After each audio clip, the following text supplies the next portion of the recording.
खबर शामिल करते हैं कसूर से, जहां पर एसएचओ सदर फूल नगर मलक शमशेर की बड़ी कार्रवाई। डकैती और मोटरसाइकिल छीनने की दर्जन से ज्यादा वारदातों में मुलविस खतरनाक किंग के 5 अरकान गिरफ्तार। कसूर थाना सदर फूल नगर पुलिस की बड़ी कार्रवाई, खतरनाक डकैत किंग के 5 अरकान गिरफ्तार।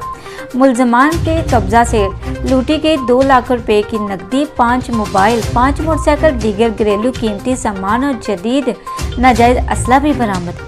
किंग के सरगना आसफ उर्फ चूहा ने अपने साथियों के हमरा एक डकैत किंग तश्कील दे रखा है। मुलजमान फूल नगर और इसके गिरदा नवा में हाउस डकैती के अलावा राहगीरों से मोटरसाइकिल भी छीनते थे। मुलजमान ने दौरान तफ्तीश दर्जन से ज्यादा वारदातों का इंकशाफ किया।